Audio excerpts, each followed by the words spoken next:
Good morning. কেমন আছেন সবাই? আশা করি ভালো আছেন। আইনের মধ্যে একটু লম্বা ভিডিও হবে। তো প্রসঙ্গটা সেই ক্রিকেট, কারণ আমার চ্যানেলে ক্রিকেটের আলোচনাই বেশি থাকে। তো যাই হোক, এশিয়া কাপের স্কোয়াড অ্যানাউন্সড হলো গতকাল। আমার অলরেডি একটা ভিডিও এসছে, শর্ট ভিডিও, বেশি বড় নয়, যেখানে আমি বলেছি যে সিলেকশন মোটামুটি ঠিক ছিল, বাট কয়েকটা জিনিস একটু ডেফিনেটলি যেটা খটকা লেগেছে বা যেটা ঠিক ন্যায়সঙ্গত হয়নি, সেটা হচ্ছে সবচেয়ে বড় জিনিস। সেটা হচ্ছে শ্রেয়স আইয়ারের যেটা নন ইনক্লুশন, ওনাকে নেওয়া হয়নি, এবং শুভমান গিলের হঠাৎ করে দলে চলে আসা, এবং as a captain means vice captain বাদ পড়েছেন যশস্বী জয়সওয়াল। এই যশস্বী জয়সওয়ালের নামটা খুব বিদঘুটে, মানে নামটা উচ্চারণ করাটা একটা খুব মুশকিল হয়। যাই হোক, যশস্বী, বাংলায় বললে যশস্বী, ইংলিশে বললে যশস্বী জয়সওয়াল। যাই হোক, তো উনিও বাদ পড়েছেন। দুর্ধর্ষ প্লেয়ার, T20-তে ওনার স্ট্রাইক রেট 160-র ওপরে, বিভৎস প্লেয়ার। যুবরাজ সিং নিজে বলেছেন যে যদি যশস্বী এবং অভিষেক শর্মা দুজনে ওপেন করেন তাহলে ভারত 2020-তে 300 রানও করতে পারে। যাই হোক, ওনার মতো প্লেয়ারকে বাদ দেওয়াটা কোনো যুক্তি তো দেখা যাচ্ছে না। তো এই দুটো হচ্ছে নাম সবচেয়ে বেশি চোখে লাগছে যেটা বাদ করেছেন, শ্রেয়স আইয়ার এবং যশস্বী জয়সওয়াল। বোলিং মোটামুটি ঠিক আছে, যদিও আমি মনে করি সিরাজের ইনক্লুশনটা উচিত ছিল, বিকজ যদি আজকে গিল খেলতে পারেন 700 রান করার জন্য, তাহলে সিরাজেরও ইনক্লুশন হওয়া উচিত, বিকজ উনি লাস্ট ইংল্যান্ড সিরিজে 23 উইকেট পেয়েছেন, এবং যে সিরিজটা যে ড্র হয়েছে mainly because of him. Last ম্যাচে ওই ধরনের পারফরমেন্স যদি উনি না দিতেন তাহলে কিন্তু এই সিরিজ ড্র করার চাপ ছিল। তো বলতেই হবে যে ওনার ইনক্লুশনটা উচিত ছিল। বোলিংয়ে মোহাম্মদ শামি এখনও চান্স পাননি, জানি না, ওনাকে এখনও আনফিট বলা হচ্ছে। বুমরা খেলছেন 5 টেস্ট ম্যাচের সিরিজে 3টে টেস্ট ম্যাচ, 2টো টেস্ট ম্যাচ খেলে, তার মানে ডেফিনেটলি উনিও ফিট নন। হ্যাঁ, পরিষ্কার বলা যায় উনি আনফিট বোলার। হ্যাঁ, হতে পারে উনি ওনার অ্যাভারেজ ম্যালকম মার্শালের চেয়ে কম, বা উনি বিশ্বমানের বোলার, বাট মোহাম্মদ শামিও তো অসাধারণ বোলার। লাস্ট ওয়ার্ল্ড কাপে 50-50 ওয়ার্ল্ড কাপে উনি হায়েস্ট উইকেট টেকার ছিলেন। ওনার যদি আজকে স্ট্যাট দেখা হয়, টেস্ট, ওয়ানডে, 2020 সবই অসাধারণ। তো আজকে উনি কেন আনফিট? প্রায় 1 বছরের উপরে বিসিসিআই কী করছে, বা তার মেডিকেল টিমই বা কী করছে, কেন উনি চান্স পাচ্ছেন না, যেখানে বুমরা হাফ ফিট বা আনফিট হয়েও খেলছেন? তো এই কোয়েশ্চেনটা কিন্তু ডেফিনেটলি করা উচিত। বোলিংয়ে মোটামুটি ঠিক আছে। বোলিংয়ে যা দেখতে পাচ্ছি, বোলিংয়ে আছেন আশদীপ আছেন, তার সঙ্গে বুমরা আছেন, বুমরাকে নিয়ে আসা হয়েছে যদি দরকার ছিল না। তার সঙ্গে কুলদীপ আছেন, বরুণ চক্রবর্তী আছেন, অক্ষর প্যাটেল আছেন, Hardik Pandya as a allrounder আছেন, শিবম দুবে আছেন, হর্ষিত রানা। হঠাৎ করে হর্ষিত রানা চলে এসেছেন, যদি ওনার পারফরমেন্স খুব একটা বিশাল নয়, চলে এসেছেন উনি। যাই হোক, bowling squad looks to be okay, ভালো, মোটামুটি ঠিকঠাক 2020-র জন্য। 2020-তে 70-80% বা মোর দ্যান 80% ব্যাটিংটাই কাজে দেয়, বোলিং খুব একটা কাজে দেয় না। তাই যাই হোক, bowling looks okay to me. But ব্যাটিংয়ের ব্যাপারে একটু আলোচনা করব, বিশেষ করে শ্রেয়স আইয়ার। একটা কথা বলতেই হয়, এই যে শ্রেয়স আইয়ার, ইনি বোধ হয় পুরোপুরি পলিটিক্সের শিকার হচ্ছে, পুরোপুরি। তার কারণ উনি গত কয়েক মরশুমে ধারাবাহিকভাবে ভালো পারফরমেন্স করেছেন, সেটা 50 ওভার ওয়ার্ল্ড কাপ হোক, বা চ্যাম্পিয়ন্স ট্রফি হোক, বা আইপিএল হোক। গত আইপিএলে উনি 600-র উপরে রান করেছেন। পাঞ্জাব 11, কিংস 11 পাঞ্জাবকে একা উনি টেনে নিয়ে গেছিলেন, ফাইনালে তুলেছিলেন। ফাইনালে আরসিবির কাছে ওদের হারতে হয়, বাট মোর দ্যান 600 রানস ই স্কোর, একটা strike rate of more than 150-160। অসাধারণ প্লেয়ার, মানে খুবই সুন্দর খেলছেন, ডোমেস্টিকও রান পেয়েছেন, এবং তারপরে আপনার চ্যাম্পিয়ন্স ট্রফিতে উনি রান পেয়েছেন, খুবই ভালো খেলেছিলেন। লাস্ট যদি আমরা 50-50 ওয়ার্ল্ড কাপ মনে করি 2023, সেখানেও উনি রান পেয়েছেন। তো এই ধরনের প্লেয়ার কেন ইগনোর হবে? ইভেন রিজার্ভ বেঞ্চও কিন্তু ওনার নাম নেই। সেখানে আছেন রিয়ান পরাগ, সেখানে আছে ধ্রুব জুরেল, তারপরে আরও কয়েকজনের নাম দেখতে পাচ্ছি আমরা। তো রিজার্ভ বেঞ্চে আছে, যেখানে কিন্তু শ্রেয়স আইয়ারের নাম নেই। তো কেন? এই কোয়েশ্চেনটা কিন্তু খুব বড় কোয়েশ্চেন।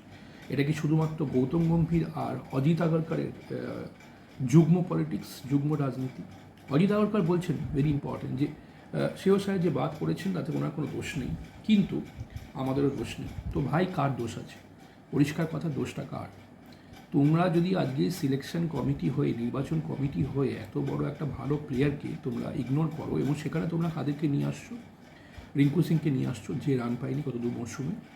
শুভমান গিল হঠাৎ করে চলে এলেন, হ্যাঁ, 1 বছরের ওপর প্রায় উনি কোথায় রঙিনন্ডি খেলেননি, ভাইস ক্যাপ্টেন হয়ে উনি প্রত্যাবর্তন করছেন। কেন করছেন? গৌতম গম্ভীর ওনাকে ভালোবাসে।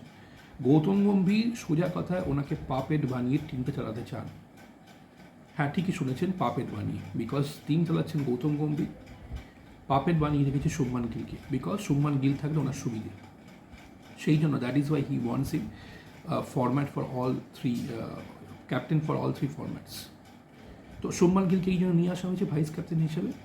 কোনো যুক্তি নেই। ওরা যদি আজকে T20 পারফরমেন্স দেখা হয়, খুবই অর্ডিনারি, 130, 135 ওরকম সামথিং স্ট্রাইক রেট, এবং অ্যাভারেজও খুব সিম্পল 30 অ্যারাউন্ড। তো মোটেই উনি T20 জন্য একদম অ্যাপ্রোপ্রিয়েট প্লেয়ার নন। যদি ওপেনিংয়ে খেলেন, ওপেনিংয়ে সেই ঝাঁজ ওনার ব্যাটিংয়ে দেখা যাবে না। বেসিক্যালি উনি টেস্ট এবং ওয়ানডের জন্য ঠিক আছে, বাট নট ফর 2020, ঠিক আছে? তো কেন আনা হলো? বিকজ গৌতম গম্ভীর ওনাকে চান, এই জন্য অজিত আগরকর নিয়ে এসেছেন। বাদ দিলেন কাকে? শ্রেয়স আইয়ার, যশস্বী জয়সওয়ালকে। একটা প্লেয়ার যে 600-র ওপরে IPL রান করেছে, ধারাবাহিকভাবে ডোমেস্টিকে রান পেয়েছে, চ্যাম্পিয়ন্স ট্রফি সমস্ত টুর্নামেন্টে রান পেয়েছে, তাকে ইগনোর করা হচ্ছে কন্টিনিউয়াসলি। কী বার্তা যাচ্ছে আজকে যুব সমাজের কাছে বা অন্যান্য তারকাদের, অন্যান্য প্লেয়ারদের কাছে, যে তুমি ভালো খেললেও তোমার যদি আজকে ভালো রিলেশন বা সোজা কথায় খুব পাতি বাংলায় তুমি যদি নির্বাচন কমিটি বা কোচকে তুমি যদি তৈলাক্তমর্দন করতে না পারো, তেল দিতে না পারো, তাদের মনোভাঞ্জন করে বা মনোরঞ্জন করে চলতে না পারো, তোমাকে টিমে নেওয়া হবে না। এই হচ্ছে BCCI এবং ভারতীয় ক্রিকেটের ছবি।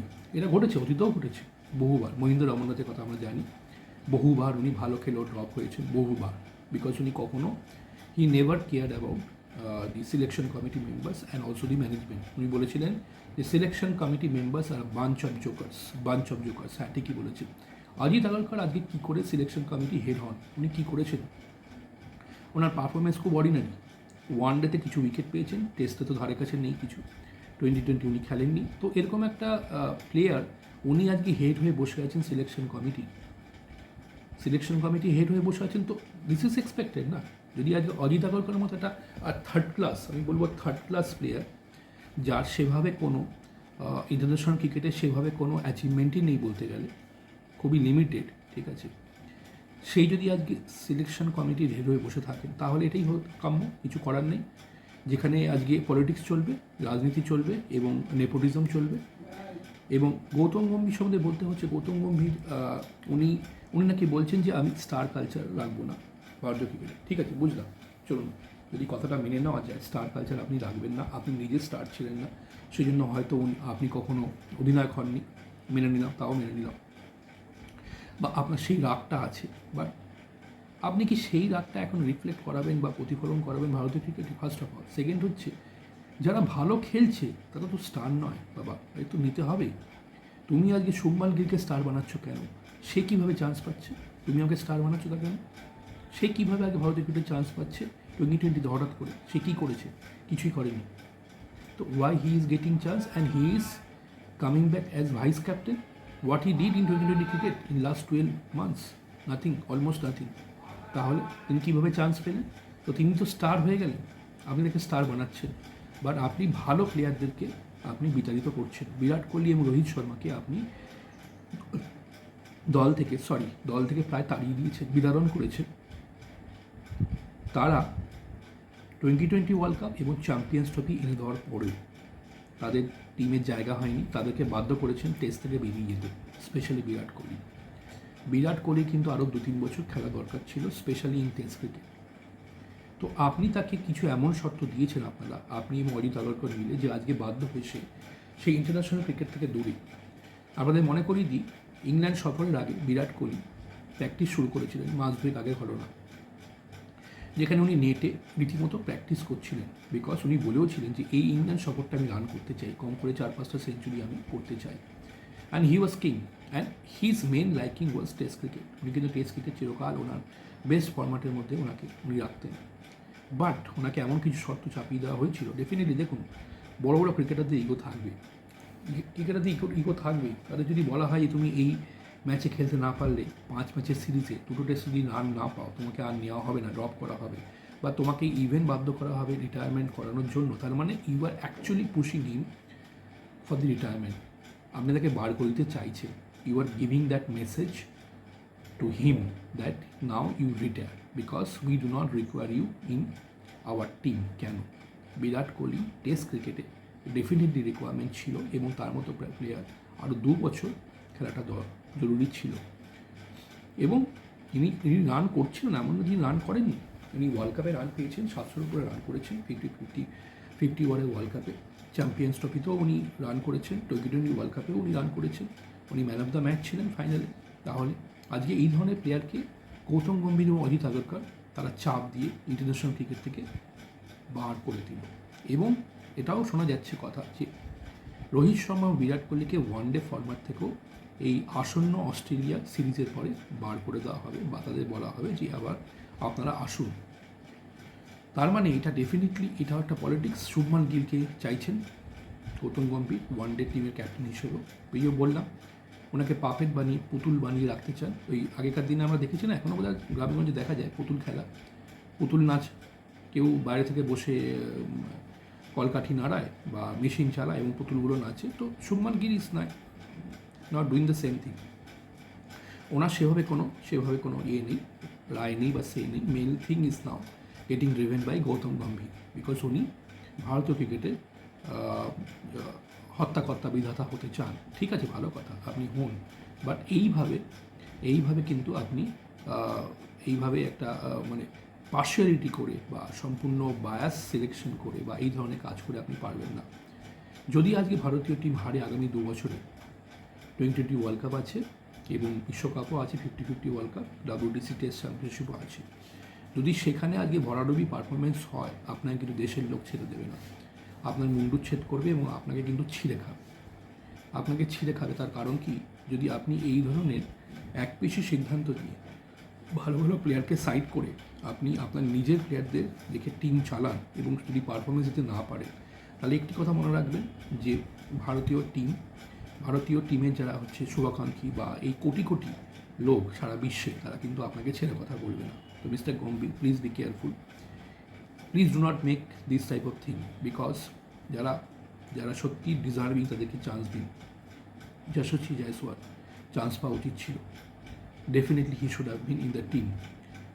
দুর্ধর্ষ প্লেয়ার, টি20, ওয়ানডে, ইভেন টেস্টেও তার চান্স পাওয়া উচিত ছিল। ইংল্যান্ড সফরে 3ও ভালো রান করেছেন, 2খানা সেঞ্চুরি পেয়েছেন। যদি গিল আসতে পারেন তারও আসা উচিত ছিল। He should have been in the team. Second হচ্ছে সঞ্জু স্যামসন এবং অভিষেক শর্মা ওপেন করবেন। এবার ঘটনা হচ্ছে গিল কোথায় খেলবে, গিলের জায়গাটা কোথায়। তার মানে সঞ্জু স্যামসনকে ডেফিনেটলি হয়তো ড্রপ করা হতে পারে। তার মানে আরেকটা ভুল সিদ্ধান্ত। সঞ্জু স্যামসন কিন্তু বিগত 10-12টা 15টা টি20 মধ্যে 3খানা শতরান করেছেন, 3টে সেঞ্চুরি। তো আপনারা এমন একটা প্লেয়ারকে হয়তো ড্রপ করতে যাচ্ছেন বা তাকে বাদ রাখতে যাচ্ছেন যে ধারাবাহিকভাবে পারফর্ম করেছেন এবং যথেষ্ট মারকুটে প্লেয়ার, দুর্ধর্ষ বিধ্বংসী টি20 প্লেয়ার। ওই জায়গায় যদি গিল আসে, তাকে ম্যাচ করতে পারবে না। It is impossible, because Gill সেই ধরনের প্লেয়ার নন। তার মানে আরেকটা ভুল সিদ্ধান্ত হতে যাবে। আপনারা জিতেশ শর্মাকে টিমে রেখেছেন এই কারণেই, বিকজ সঞ্জুকে হয়তো বাদ রাখবেন, গিলকে খেলাবেন ওপেনিংয়ে উইথ অভিষেক শর্মা। ঠিক আছে, কোনো অসুবিধা নেই। আবারও বলছি, পারফরমেন্স যদি না হয়, তাহলে কিন্তু দেশের মানুষ আপনাদের এই ধরনের হটকারিতা বা এই ধরনের কিন্তু আপনাদের ডিসিশন মেনে নেবে না। Because Indian cricket is not only about you. Indian cricket is about the whole thing, about the whole world. People love this game. সারা বিশ্বের লোক ইন্ডিয়ান ক্রিকেটকে ভালোবাসে এবং তারা চায় ভালো খেলা হোক, ভালো খেলা তারা দেখুক। তো যাই হোক, এটুকুই বলতে চাই যে আজকে এই শ্রেয়স আইয়ার এবং যশস্বী জয়সওয়ালের এগেনস্টে যে ধরনের অন্যায় বিচার হলো, সেটা ভবিষ্যতে যদি আশা করবো ঠিক করা যায় এবং তারা টিমে আসুক, রান করুক, টিমে থাকুক। জানি না এশিয়া কাপে ইন্ডিয়া কীরকম করবে, ভালো করা উচিত। ডেফিনেটলি এশিয়ায় বেশি ভালো টিম নেই, পাকিস্তান এখন খুবই বাজে অবস্থা, তারা ওয়েস্ট ইন্ডিজের কাছেও হারছে। তো Pakistan cricket is almost getting extinct, শেষ হয়ে গেছে। শ্রীলঙ্কাও সেই টিম নেই, শ্রীলঙ্কাও শেষ, বাংলাদেশও শেষ, আফগানিস্তান কিছুটা আছে, সুতরাং there should not be any problem for India to leave this cup whatever happens. Next challenge আসবে যেটা হচ্ছে টি-20 বিশ্বকাপ, সেটা হচ্ছে আসল খেলা। দেখা যাক তার জন্য ভারত কীভাবে প্রিপেয়ার হয়। সূর্যকুমার যাদবকেও কিন্তু চাপ দেওয়া হয়েছে, বিকজ কি গিলকে আনা হয়েছে এটা এই কারণেই, কারণ কি স্কাইকে বুঝিয়ে দেওয়া দরকার, মানে বুঝিয়ে দিচ্ছে নির্বাচক কমিটিরা যে যেহেতু আপনি খুব একটা ভালো ফর্মে নেই। হ্যাঁ, স্কাইয়ের কিন্তু রান সেভাবে নেই, গত 8-10টা টোয়েন্টি ম্যাচে উনি কিন্তু আমার অ্যাভারেজ 25 মতো এবং বেশি রান উনি পাননি। হ্যাঁ, তো যেটা বলছিলাম সেটা হচ্ছে ভারত আগামী 2 বছর অনেক ক্রিকেট খেলছে। টি-20 বিশ্বকাপ আছে, WTC টেস্ট সাইকেল আছে এবং 2027-এ টি-20 ওয়ার্ল্ড কাপও আছে। দেখা যাক গৌতম গম্ভীর এবং শুভমান গিল কীরকম করেন। যদি ভালো করে ভালো, যদি খারাপ হয় পারফরমেন্স, তাহলে কিন্তু এই একটাই কথা, গৌতম গম্ভীরকে কেউ ছেড়ে কথা বলবে না। আপনি টিম চালান, ডেফিনেটলি ভারতীয় ক্রিকেটে ভালো করুন, ভারতীয় ক্রিকেটে ডেফিনেটলি আপনি ইমপ্রুভমেন্ট, ডেভেলপমেন্ট সব করুন, বাট দয়া করে এই নোংরা রাজনীতিগুলো ক্রিকেটের মধ্যে আনবেন না। একটি প্লেয়ার ভালো খেলো, চান্স পাচ্ছে না, কয়েকটি প্লেয়ার, এবং আপনি আপনার পছন্দের প্লেয়ারকে নিয়ে আসছেন বা তাকে সব জায়গাতে অ্যাপয়েন্ট করছেন ক্যাপ্টেন হিসেবে, এটাও কিন্তু খুবই দৃষ্টিকটুজনক। তো দেখা যাক, ভিডিওটা এই জন্যই বানানোর যে ভারতীয় ক্রিকেটে ভালো হলে সবসময় ভালো লাগে, বাট কিছু কিছু জিনিস যেগুলো দৃষ্টিকটু সেগুলোকে সবসময় আমি পয়েন্ট আউট করি, সেই জন্য এবং সেটা করা উচিত, বিকজ অ্যানালিসিস মানে ডেফিনেটলি রাইট অ্যানালিসিস। এবং আপনারা বুঝতে পারছেন যে আজকে কী ধরনের অন্যায় অবিচার হচ্ছে শ্রেয়স আইয়ারের সঙ্গে গত 1 বছরের ওপর ধরে। তো যাই হোক, ভিডিওটা ভালো লাগলে লাইক করবেন, শেয়ার করবেন, সাবস্ক্রাইব করবেন। সবাই ভালো থাকুন, আশা করি সবাই ভালো থাকবেন, ভালো আছেন। এবং সামনে আবার পুজো, বলতেই হয় দুর্গা পুজো। তো শারদীয়ার শুভেচ্ছা সবাইকে, এবং সবাই আনন্দ করুন, সবাই ভালো থাকুন। আবার শিগগিরই একটা ভিডিও নিয়ে চলে আসবো আপনাদের সঙ্গে। চলুন, টাটা, বাই বাই।